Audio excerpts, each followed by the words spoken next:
Di saat jalanku tertutup, Kau ada di sana memberi jalan keluar.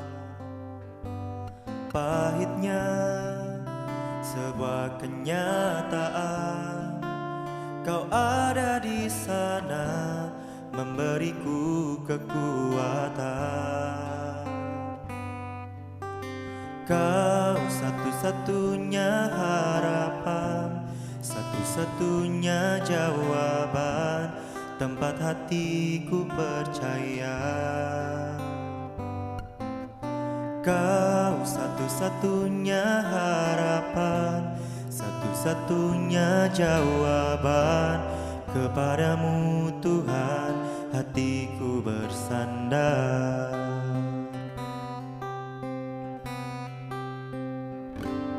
Di saat jalanku tertutup, Kau ada di sana memberi jalan keluar. Pahitnya sebuah kenyataan, Kau ada di sana memberiku kekuatan.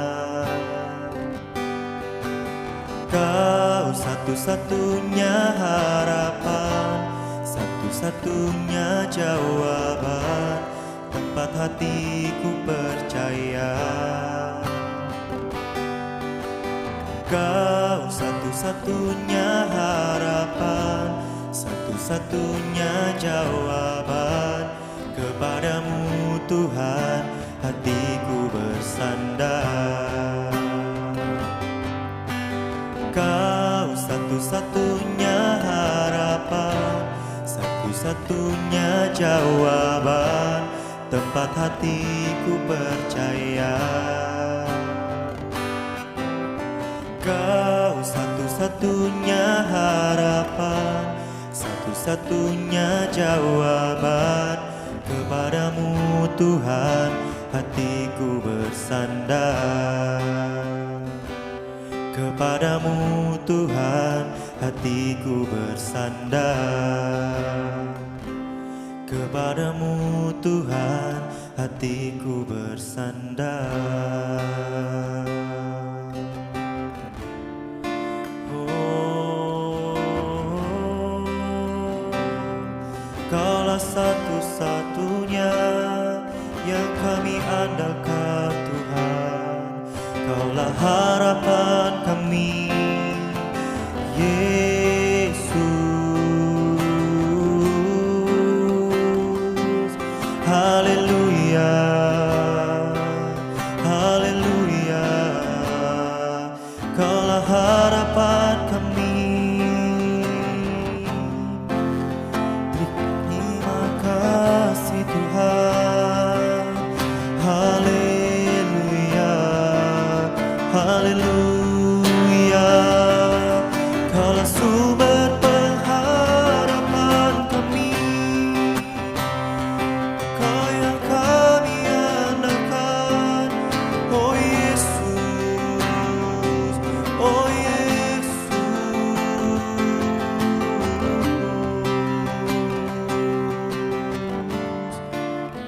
Kaulah tempat jawaban kami. Haleluya, haleluya, haleluya, haleluya, haleluya.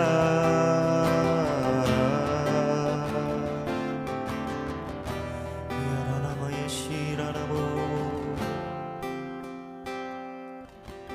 Kau satu-satunya harapan, satu-satunya jawaban, tempat hatiku percaya. Kau satu-satunya harapan, satu-satunya jawaban, kepadamu Tuhan hatiku bersandar. Kau satu-satunya harapan, satu-satunya jawaban, tempat hatiku percaya. Kau satu-satunya harapan, satu-satunya jawaban, kepadamu Tuhan hatiku bersandar. Kepadamu Tuhan hatiku bersandar. Kepadamu Tuhan hatiku bersandar.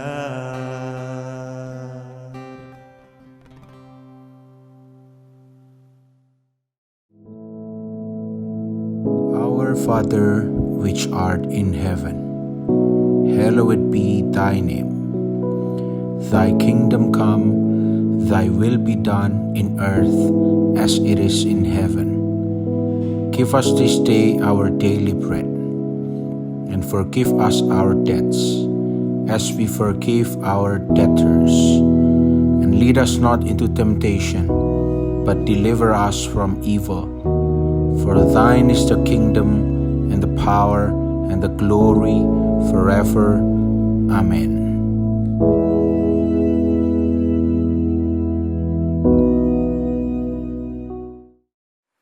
Shalom, puji Tuhan, pada hari ini kita akan masuk dalam renungan online untuk ibadah pagi.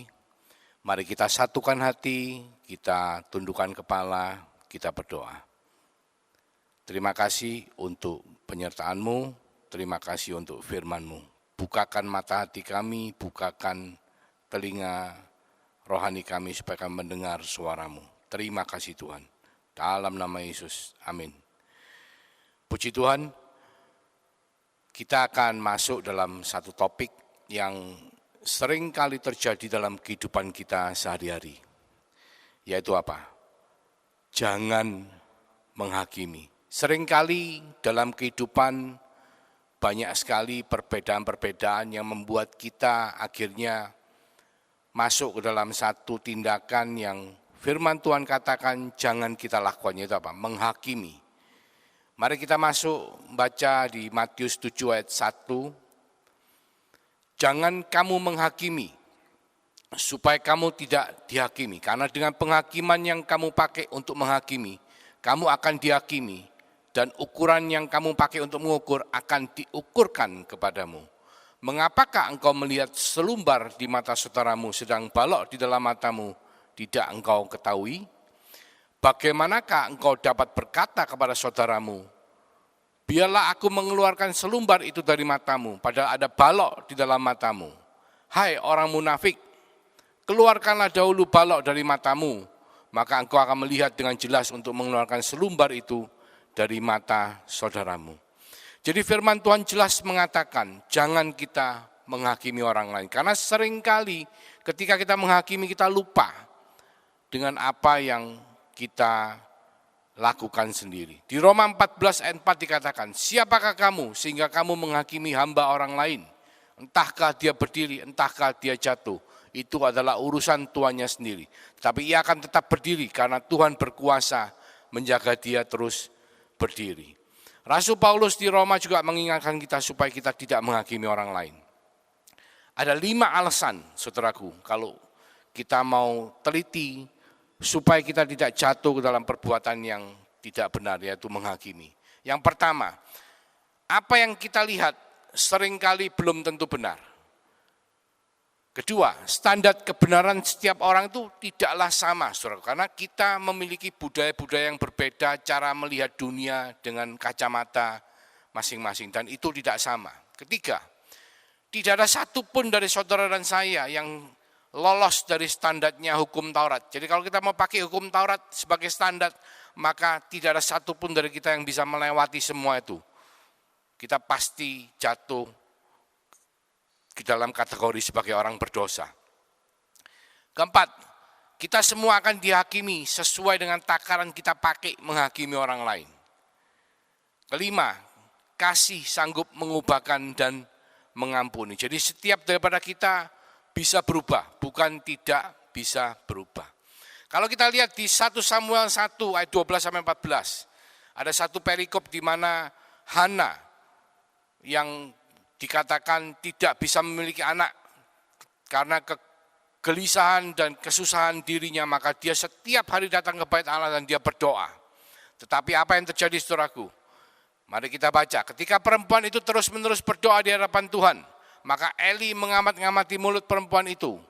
Dan karena Hana berkata-kata dalam hatinya dan hanya bibirnya saja yang bergerak-gerak, tetapi suaranya tidak kedengaran, maka Eli menyangka perempuan itu mabuk.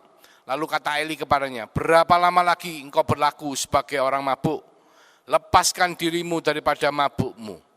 Nah, ini sesuatu yang salah. Kelihatannya mabuk, tapi dia tidak mabuk.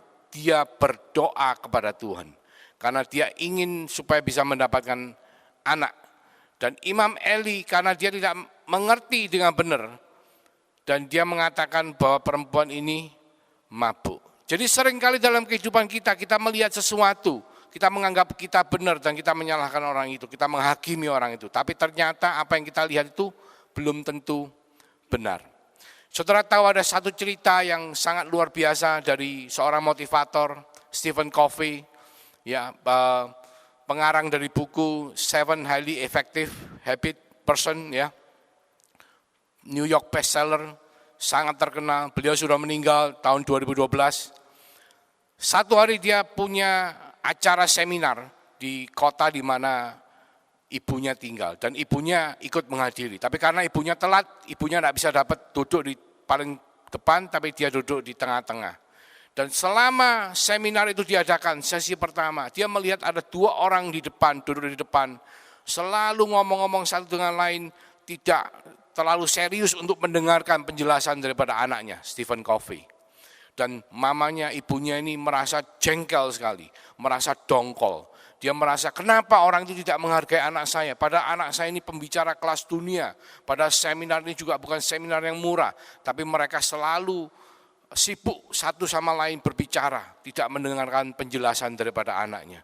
Dan ketika sesi pertama itu selesai, saudaraku, maka bergegaslah si ibu ini menghampiri anaknya. Pertama dia tanya anaknya, mana panitia yang bertanggung jawab? Saya ingin melaporkan bahwa ada 2 orang pria yang tidak serius mendengarkan seminarmu, duduk di paling depan, bahkan berbicara satu dengan yang lainnya. Sangat tidak menghargai dan mengganggu acara seminar. Dan Stephen Covey langsung berkata kepada ibunya, oh yang ibu maksud apakah 2 orang yang itu, yang satu adalah orang Korea dan yang satunya lagi adalah penterjemahnya. Ya, nanti saya akan tanyakan ke panitia mereka sekarang berada di mana. Dan ibunya merasa malu, saudaraku. Jadi seringkali kita melihat sesuatu dan kita menganggap itu benar, tapi itu belum tentu benar. Apa yang kita lihat dengan mata itu belum tentu benar. Apa yang kita pikirkan benar itu belum tentu benar, saudaraku. Jadi janganlah kita menghakimi karena kita berpikir bahwa kita benar.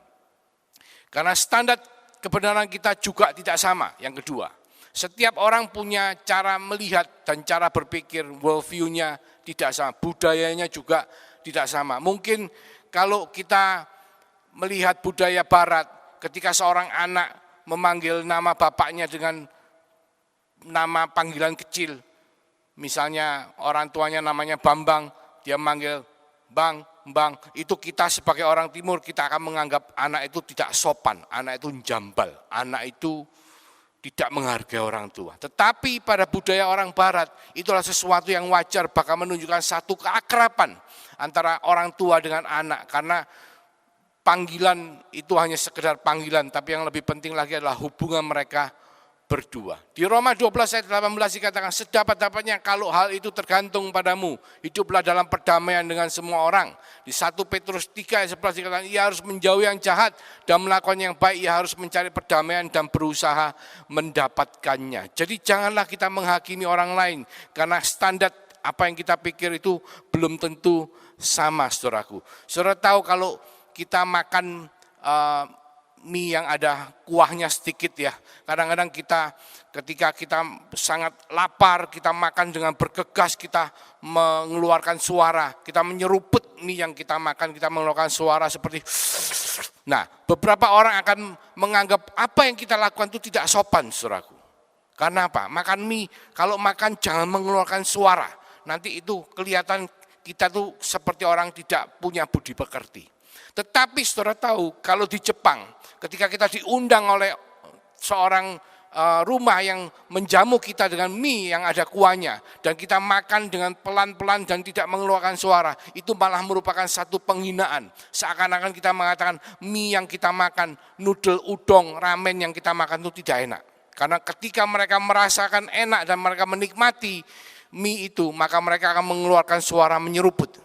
Bahkan semakin keras, dikatakan itu menunjukkan bahwa mie yang kita makan itu semakin enak. Nah, jadi standar yang dipakai tidaklah sama, saudaraku, antara satu budaya dan budaya yang lain. Bahkan ini ada satu cerita, seorang tua usia 45 tahun dengan anaknya yang usia 15 tahun. Mereka berdua dengan seekor keledai, mereka melakukan perjalanan. Pada awal perjalanan orang tuanya 45 tahun duduk di atas keledai dan anaknya yang 15 tahun itu menuntun keledainya berjalan di depannya, di sampingnya. Dan mereka masuk ke sebuah desa dan ketika mereka berjalan melewati desa itu, orang-orang di desa itu semua mengatakan, wah, orang tua ini kok tidak kasihan ya sama anaknya ya. Masa anak belasan tahun tidak boleh naik keledai, disuruh jalan mengiringi. Ini orang tua tidak cinta sama anaknya. Maka setelah mereka keluar dari desa itu, orang tua itu merasa malu dan dia ngomong sama anaknya, nak, lebih baik kamu yang naik, papa yang berjalan. Dan masuk ke desa lainnya, orang-orang di desa yang kedua itu melihat bahwa ada seorang anak kecil yang tidak sayang dengan orang tuanya, anak remaja yang tidak mau peduli dengan orang tuanya sudah 45 tahun, siang hari terik panas, membiarkan orang tuanya jalan sedangkan dia sendiri duduk di atas keledai. Akhirnya apa yang terjadi? Keluar dari desa itu mereka akhirnya rundingan dan mereka karena mereka malu dibicarakan orang terus, mereka berdua bersama-sama duduk di atas keledai itu. Masuklah mereka dalam perjalanan ke desa yang ketiga. Dan di dalam desa itu orang-orang di sana pada semua melihat satu keledai ditunggangin oleh dua orang ayah dan anak yang tidak berperi kebinatangan. Jadi katanya itu orang-orang kok tidak kasihan ya sama keledainya. Masa keledai seperti itu tidak besar, kalau kuda kan besar saudaraku, kalau keledai kan tidak besar, ditunggangin dua orang. Memang dua-dua ini tidak berperi kebinatangan, tidak kasihan sama binatangnya. Jadi akhirnya apa yang terjadi saudaraku, mereka keluar dari desa itu, mereka akhirnya dua-dua tidak naik keledainya, tapi mereka berdua jalan di samping keledainya. Bukankah itu sebuah ironi yang tidak perlu kita lakukan? Karena apa? Setiap standar daripada yang kita pakai itu tidaklah sama, saudaraku. Dan janganlah kita pakai standar itu untuk menghakimi orang lain. Karena itu tidaklah benar. Yang ketiga, tidak ada satupun dari kita yang lolos dari standar hukum Taurat. Ya, di Yohanes 8 ayat 1-4 di perikopnya wanita yang berzina. Kita akan membaca dan kita melihat bahwa tidak ada satu pun dari kita yang bisa lolos dari standar hukum Taurat. Dikatakan tetapi Yesus pergi ke Bukit Zaitun. Pagi-pagi benar ia berada lagi di bait Allah dan seluruh rakyat datang kepadanya. Ia duduk dan mengajar mereka. Maka ahli-ahli Taurat dan orang-orang Farisi membawa kepadanya seorang perempuan yang kedapatan berbuat zina. Mereka menempatkan perempuan itu di tengah-tengah lalu berkata kepada Yesus, Rabi, perempuan ini tertangkap basah ketika ia sedang berbuat zina. Dalam hukum Taurat, Musa memerintahkan kita untuk melempari perempuan-perempuan yang demikian. Apakah pendapatmu tentang hal itu? Mereka mengatakan hal itu untuk mencobai Yesus, supaya mereka memperoleh sesuatu untuk menyalahkan. Tetapi Yesus membungkuk lalu menulis dengan jarinya di tanah. Dan ketika yang mereka terus-menerus bertanya kepadanya, ia pun bangkit berdiri lalu berkata kepada mereka, barang siapa di antara kamu tidak berdosa, hendaklah ia yang pertama melemparkan batu kepada perempuan itu. Lalu ia membungkuk pula dan menulis di tanah. Tetapi setelah mereka mendengar perkataan itu, pergilah mereka seorang demi seorang. Mulai dari yang tertua, akhirnya tinggallah Yesus seorang diri dengan perempuan itu yang tetap di tempatnya.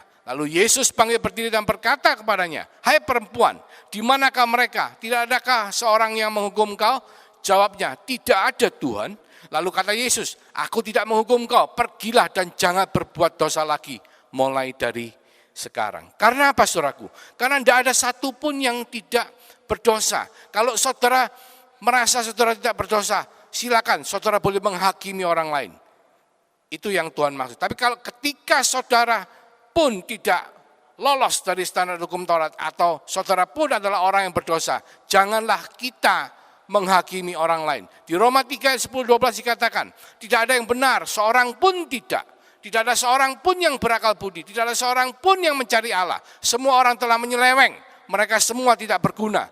Tidak ada yang berbuat baik, seorang pun tidak. Tidak ada satu pun dari kita, saudaraku, tanpa kasih karunia daripada Tuhan Yesus Kristus yang telah mati di atas kayu salib. Ketika kita beriman, kita semua dibenarkan di hadapan Allah. Tapi kalau kita melihat diri kita sendiri, tidak ada satu pun dari kita yang lolos dari standar hukum Taurat. Ketika kita memiliki hukum Taurat, kita pakai hukum Taurat sebagai cermin untuk melihat diri kita. Bukan cermin untuk menghakimi orang lain. Tapi melihat diri kita sendiri dan kita memperbaiki apa yang kurang baik. Seperti kalau kita memperbaiki rambut kita di muka cermin. Kita melihat, oh rambut kita kurang beres, kita bereskan sendiri. Tapi janganlah kita membawa cermin itu dan melihat kepada orang lain dan menyuruh orang lain untuk memperbaiki rambutnya orang lain itu. Itu adalah menghakimi, saudaraku. Dan Tuhan tidak ingin kita menghakimi. Karena setiap daripada kita akan dihakimi sesuai takaran. Di Lukas 6 ayat 37, janganlah kamu menghakimi, maka kamu pun tidak akan dihakimi. Dan janganlah kamu menghukum, maka kamu pun tidak akan dihukum. Ampunilah dan kamu akan diampuni. Di Yohanes 20 ayat 23 dikatakan, jikalau kamu mengampuni dosa orang, dosanya diampuni. Dan jikalau kamu menyatakan dosa orang itu tetap ada, dosanya tetap ada. Kenapa saudaraku? Karena Tuhan telah memberikan kunci-kunci kerajaan itu kepada kita, gereja Tuhan. Jadi apa yang kita ikat di sorga akan terikat di bumi, apa yang kita lepas akan terlepas juga.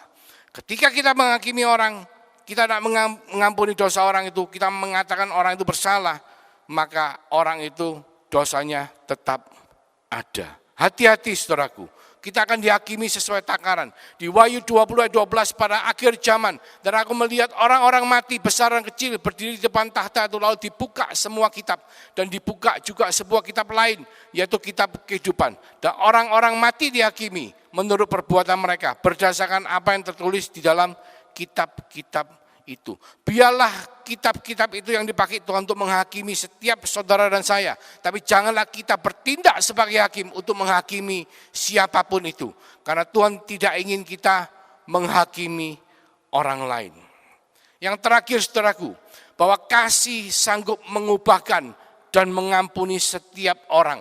Dan janganlah kita berpikir bahwa seseorang ini tidak pernah berubah di dalam kehidupannya. Karena Tuhan rindu semua anak-anaknya boleh mengalami metanoia, perubahan, transformasi dalam kehidupan mereka.